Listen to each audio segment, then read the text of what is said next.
Hello.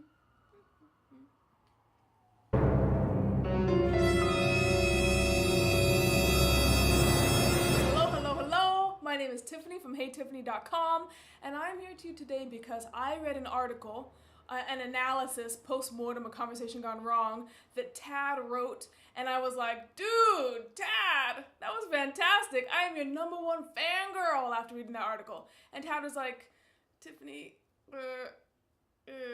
with that fangirl shit. But all that aside, he was like, but I still want to know what you have to say about money. I checked out your site. I loved your money mindset articles, the ways you're talking about money in psychotherapy. I'm a therapist in private practice in San Francisco, and I work with therapists around money mindset, marketing their practices, how to do it in a way that feels in line with one's values, while also not shortchanging ourselves for all the hard work we're putting in. So Tad was like, Tiffany, come talk to my audience about this issue. Come talk to us. I have this whole audience who's curious about how to do the work we love while also staying true to our roots, while also making enough income to live our lives. So I was like, yes, sir, I will come. I will talk to you about this stuff. I am honored to do so. So in the video that follows, I'm going to be answering Tad's questions that he has around money mindset, how to think about it, how to apply it to our work, how to think about it with our clients. So here I am, going into Tad's questions. I am honored to do so. What is my story? I love answering this one. Why did I have so much to say about raising fees, setting fees, thinking about money for therapists in private practice? So here's the deal. I grew up in a small military town, kind of on the peninsula in Washington State. My dad was born and raised in Chicago in what were at the times the worst projects in the United States: violence, extreme poverty, drugs, you know the whole deal. My mom, on the other hand, grew up in Oregon, a super small rural town, very religious community, one-room schoolhouse and all of that. So in this small town, I didn't have tons of money by any means. We were definitely able to get along. Sometimes we had more, sometimes we had less, but I definitely had this sense of financial insecurity, which leaves this indelible mark on us when we have this feeling at the end of the day, we don't quite know if we're gonna have our needs taken care of financially, and that impacts all other areas of our life. So I knew that this was something that I wanted to tackle, that I wanted to think about, but I didn't know how to do it for myself, and I would look around and the people I grew up with, all of my siblings, none of us really knew how to think clearly about money and financial freedom. So I knew that I wanted it, financial security, and maybe even potentially financial freedom, but I didn't quite know how to grasp it. So along a roundabout route, I ended up in grad school to become a therapist, and I began talking to other therapists, like, what is this thing? How do we charge money? How do you guys charge for your services? And I found out that therapists were desperate to talk about and to think about these issues, but also nobody was talking about it. Nobody was thinking about it. It was like this big secret that no one could actually really dive into, that we weren't really allowed to be talking about openly. In 2015, I did this study where I surveyed over 200 therapists to understand how anxiety, guilt, how they're actually thinking about their money, how it's playing out in their private practices. And I found out that there was a huge range. In the early years, about 77% of the people who took my survey, who were in 2 years or less of private practice, said they experienced guilt, shame, anxiety when thinking about money.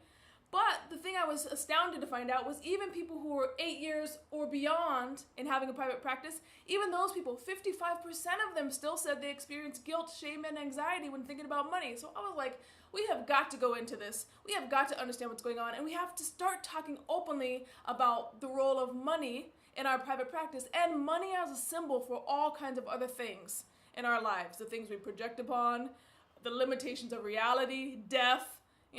I like to go kind of deep sometimes. So it became really important to me to start talking about money in private practice, fees, all of that stuff. So that's how I ended up talking about this issue, being asked to speak to people like you guys on podcasts all the time. People wanted to talk about money. Therapists, helpers, social workers, we wanted to talk about money. How do you define undercharging and overcharging, and why do so many therapists undercharge? This is a fantastic question. I'm glad you asked it. So there was also a hint in here about some cultural assumptions that we got to address. Cultural assumptions within our profession, right? So as helpers, and as I was talking about before with the last question, there's all kinds of guilt, shame, fear around charging. So one of the questions that comes out of this is, am I charging too much? And then we start spiraling around and we get paralyzed, and we sometimes accuse each other of charging too much because we're operating based on fear, right? In order to answer this question, we got to go back to the basics of talking about what money is. What is money? So look at this. You know what money is? Money is a symbolic expression of value. We pay for the things we value, right? It's an exchange. You provide this service, you provide this product, you give me this thing, I value it. The symbol of showing you that I value it is giving you some of this paper shit, money.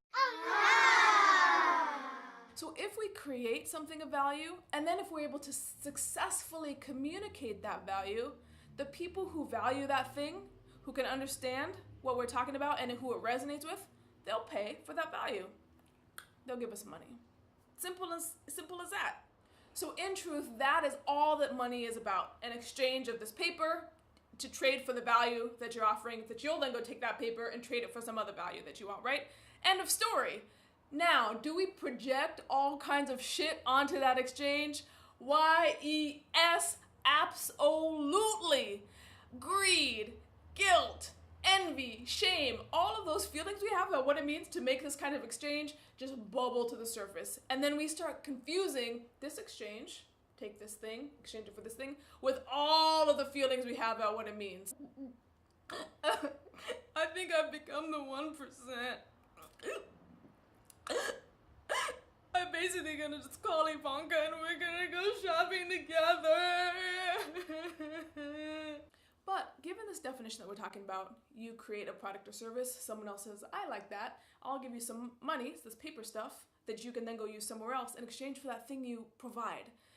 If that is what we're defining as what money is, how it's used, then I don't actually think that it's possible to overcharge. Oh, the phone! She's going crazy! Crazy! Oh, let me back up. I don't think there's such a thing as overcharging when we're talking about people who are truly invested in making a difference in the world. Here's what I mean.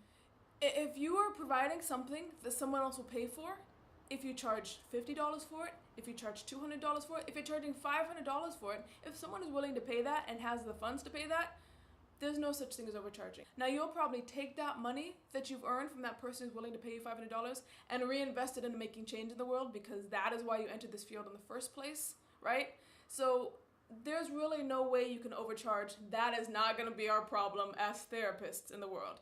Now, undercharging, that becomes a problem. What does it mean to undercharge? That is pretty simple. Undercharging means you're charging less than you need to pay for the things, the reality of your financial situation. That includes the reality, student loans if you have those, saving for retirement, making sure you're going to be taken care of, that, paying for your own health care, that, paying down credit card debt if you have credit card debt, being able to do the things that are important to you, like flying to see your family, the things that are involved in keeping in touch, things like eating food that allows you to come in and do your best work, taking care of your body, whatever way that is, acupuncture, massage, CrossFit, you know, the things you need to actually show up and have the energy and vitality to do your best work as a therapist. If you are not charging enough to be taking care of all of those things, to be in line with your financial integrity, hold on, there's an ambulance. If the fees you are charging are not in line with the reality of those financial needs, are not in integrity with the reality of your financial situation, if your fees are not in line with that, then you are undercharging. That is a problem. You are doing creating a practice over here that's actually not in integrity with the reality of your financial situation over here. That's undercharging. Why do so many people, therapists especially, feel guilty for charging anything at all for their services? Okay, so this is a huge question, and I could literally spend the rest of my life attempting to answer it for you. Instead of doing that, because I know you have a life to get back to, I'm going to just pluck out one aspect of that, one underlying belief that leads to this guilt around charging it all, and that is the idea that we live in a zero-sum game. That's the idea that if I charge you, my client, my patient, $200 for a service, if we live in the world of a zero-sum game, then one of us wins and one of us loses. If you pay me, I win and you lose, right? If you don't pay me, then you win and I lose. So there's this constant tension that it's this binary where there can only be one winner and one loser. That's an underlying belief, and it's a false belief. If we think back to what we were talking about with money before, right? We have this idea that money is an object of exchange for something we value, right? So if you are paying me $200 for something, I am not taking your money from you and then hoarding it and giving you nothing in return. You're actually paying me for something that you find value in, that you're happy, eager, willing to pay for because it's making a difference in your life, right? So I want you to think back to the last time you bought something. In fact, I'm in my therapy office right now. There's a painting on the wall that I spent $900 for. I had never spent that kind of money for most anything in my life, much less a piece of art, right? The people who did that painting are the same people who did this tattoo on my arm. They're amazing. I'm a huge fan of theirs. I follow their work, right? So I was more than happy. And I wasn't like, here you go, take this $900 begrudgingly, right?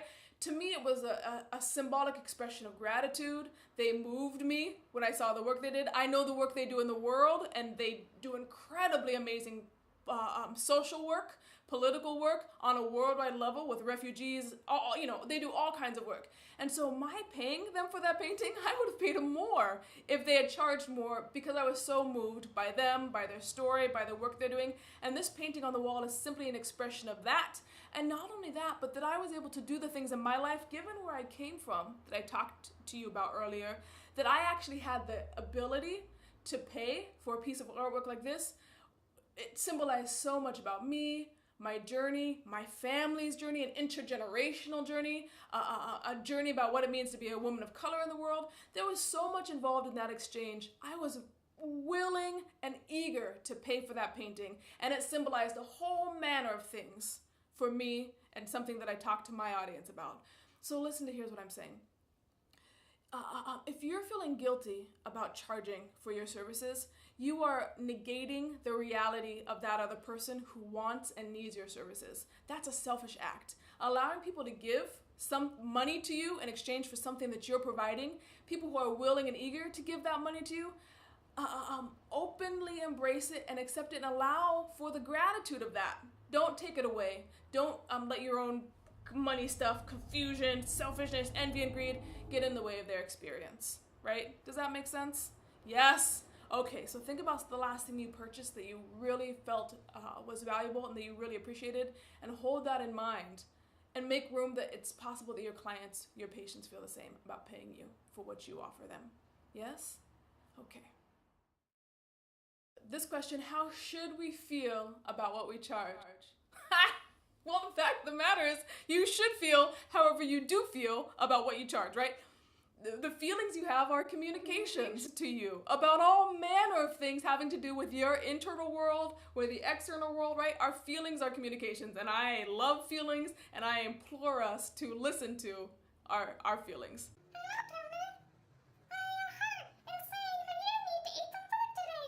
Huh? Feelings. Can I just become... Okay, I probably can't do anything with that. So your feelings say a lot about the way you interpret the world. What they are not is facts. Your feelings are not 100% accurate gauges for factual reality, right? Alternative facts. I want to encourage you to listen to what your emotions are saying as a communication about your unconscious beliefs, your interpretation of the world, and your early experiences that have led you to this point.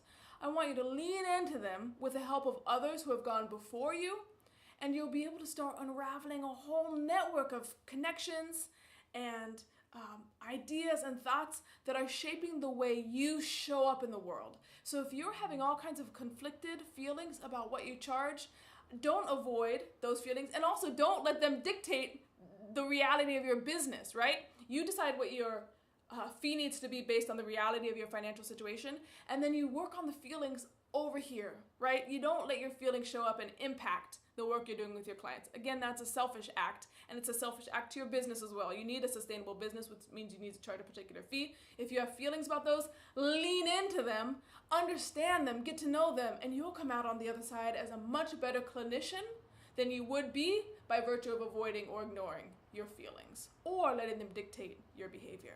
Yes? Yes? Boom. Okay, so this is a really interesting, and I would even say a little bit of a loaded question. A lot of people would say that the politically correct thing is to charge less so the people in lower economic classes could afford to hire you, and that charging higher fees is classist or only allowing those with economic privilege to access your services. Tiffany Tad asks, what is your take on this? So helpers, especially those who advocate for identity, like political correctness or identities around that, can sometimes make broad generalizations and then concretize these sweeping generalizations into labels that become a fact or a thing in and of themselves. And then they apply these labels to other people or others without actually digging into the context. What are we even talking about? Before long, we're just talking about objects and things without actually an understanding of what you're meaning when you say these words and what I'm meaning when we say these words. And this can sometimes have the habit of shutting down conversation, creating an atmosphere that it makes it difficult to examine ideas about money in a deeper way, to have a mutual dialogue in which we're really understanding what we're talking about here. And then it spirals out and nobody's talking about anything or anything at all for fear of being politically incorrect or damaging or hurting others. It's no way to understand a very complex issue. So rather than having an official take on what some folks might say, as the question asks, I'd simply ask some questions, right? Like, is this true? That the politically correct thing to do is to charge less. Is that a fact? And then who gets to determine what is politically correct? That's a great question. Who gets to determine that? And then also, who gets to determine what is classist, right? These are all these ideas, politically correct, classist, the ones who get to make that decision, those come within the context. So it's hard for me to have a particular take with these words without having a deeper understanding of what folks mean. I can't actually answer these questions for people. If people say, like, is it classist for me to charge this? Is it politically incorrect for me to charge this? That's not a question that I can answer for others. And it's also not a debate that I'm interested in having, because I can't have an impact or sway someone's own personal process around this stuff.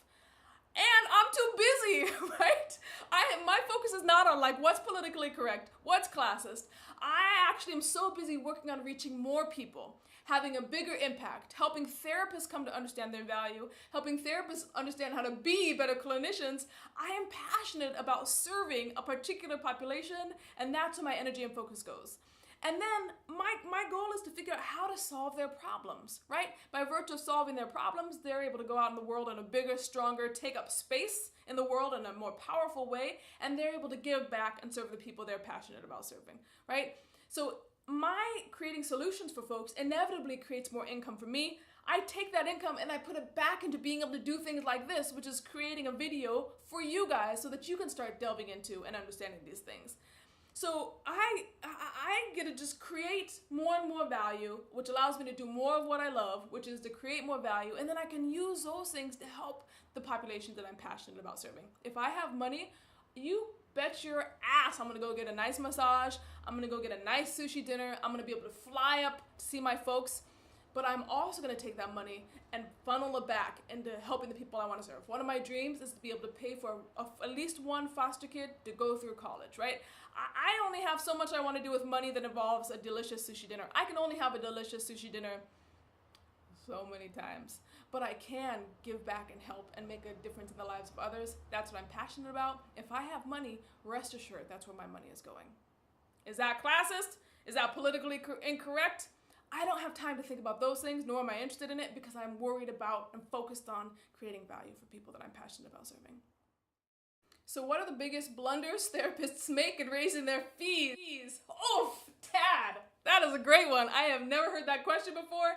You can consider yourself the vanguard of asking that question about blunders. So this is actually going to be answered in a kind of a strange way. I think the biggest blunder I see when it comes to therapists raising their fees is just therapists not raising their fees because they are afraid. So the blunder is actually spending years and years avoiding actually looking at money, looking at the reality of your financial situation, and then changing your rates accordingly, right? So in fact, and I don't know, maybe this is something you don't want to hear, the art of raising one's fee, the art of bringing money in to the clinical session as a way of understanding one's internal world, expression, creativity, death, the limitations of time. That is an art in understanding how to tolerate and survive blunders. That is going to be, it is going to be a blundering, awkward, failure-ridden process, right? So if you can learn how to survive those blunders, if you can develop that craft, you are going to become a better clinician. You're going to model something for your client about what it means to lean into a situation where we can't predict what's coming out on the other side, lean into feelings that may be awkward or uncomfortable, but actually getting comfortable with that process, right? So everything about raising your fees is an act of blundering. And the best thing you can do is to do it, get a community around you, do it sooner rather than later, so you start getting comfortable with discomfort, because that's what this process requires. All right, so the last question, what tips would you give those who feel nervous about raising their fees? What's the most important thing to think about here? So the very first thing I would say is you need to really get clear about the reality of your financial situation. If you go to my website, heytiffany.com, you can sign up and get my Fun with Fees worksheet, where I actually created a fillable PDF where you can go in and put in your budget, your current budget, your dream budget, along with a couple of other factors, so you can figure out what the reality of your financial situation is, so you can know what you actually need to be charging and how many hours that it's going to require for you in order to have the lifestyle that you need to keep doing the work that you love. So first things first, go fill out the Fun with Fees worksheet, get clear about the reality of your financial situation. Number two, you got to find a community of people with similar values and maybe even a similar background who are already doing the thing you want to do, and even maybe charging more than you can even imagine charging for yourself. I don't mean going out and finding, Donald Trump and modeling your practice after him. Absolutely not. I'm saying go out and find people who have similar desires to give back, similar social justice values, if that's a value you hold, who are also valuing their service at a particular rate, and learn from them. That is essential to have a community of people who support and encourage you in doing what you need to do in order to create the best practice you can create and to provide your best work for the people you're passionate about serving. Number three, I want you to pay your own therapist or your consultant or your supervisor their full fee. Pay them more. I cannot tell you how many times I have therapists who come to me with all kinds of conflicted money stuff, who I find out they are on a sliding scale with their therapist. That is, there's no reason for that. The fact is, you can make as much money as you need to make in order to pay your therapist what she needs, what her full fee is, right? So if she's allowing you, let's say if you have an arrangement where you're not paying her what she needs to live, it is going to be very hard to go back and ask your clients to do the same. So I'm going to say put your money where your mouth is. Go first, pay your therapist's full fee with open and eager heart. If you don't know how you could do that right now, if it feels like that's too expensive for you, then talk to her about that. Come up with a plan by which you can work towards paying her her full fee. Look, man, come on. If you want to ask other folks to do that for you, you got to be willing to do it with others. Does that make sense? I surely hope so. That's a very important step in this process. The next point I'm going to say is that I want you to cushion the talk. So if we're talking about raising your fees, having the talk, I want you to cushion that. And what that looks like is finding a colleague who supports you and encourages you to let them know that you're preparing to go in and raise your fees with your clients. Write out what you're going to say and then say it to your therapist colleague. Really, honestly, practice it with them. Once you're done practicing, tell that therapist, give them a date and a time by which you're going to call them back and tell them how it went, right? So if it's Monday, you see your clients on Wednesdays and Thursdays. I want you to have the practice conversation with your colleague, your buddy. Go in and have the conversation on Wednesday and Thursday, and then let your buddy know you're going to call him Thursday night at 6 and tell him how it went, right? So that way you've not only practiced, but you also have accountability and support, and you know you're going to be able to decompress after you have the talk with your therapist colleague or your therapist buddy. That actually makes it much more easy, much more survivable to go in and go through these blunders, which are going to inevitably happen, but you know you're not alone with it. And let me tell you something, you are not alone with it. I've had to do this myself and go through all these blunders. I've been spending years trying to figure out how to do this, trying to understand it, and diving into it and leaning into it. It is uncomfortable, and it is awkward, and it is daring. And the more support you have in going into this process, the better. And the final thing I'm going to tell you is don't let your feelings run your business, right? Your feelings are the guidepost to let you know, what you're passionate about, who you want to serve. Definitely keep your feelings for that. But don't make your financial decisions based on feelings. Make those based on fact, right? The reality of your financial situation, consultation with folks who help you figure out really what that is outside of our confusing mind state, and then find ways to work into and take steps towards running your business based on that reality. Our feelings are gonna have all kinds of projections, ways to hold us back, confusions, right? We have all kinds of things tied up in that, and rest assured, I can tell you it's the same for me. So you gotta find another way to set up your business practices. Yeah? Okay. Tad, I want to thank you so much for inviting me to come talk to your folks. I am so thrilled by what you're doing. I'm so inspired and so honored to be able to talk to your community, because I know that they have to be an awesome community given that they found you to help give them a little direction. If you want to know more about me, of course, come to heytiffany.com. Send me an email. I'd love to hear your thoughts, criticisms, feedback, anything you have to say about the things you've learned today. And let me know what your number one takeaway from this video is that you can take and apply to your practice starting tomorrow or the next day. Yeah? Let me know what you learned. Let me know how you can apply it to your practice. I cannot wait to hear from you. And I'm so excited and honored to have been invited to come speak with you all.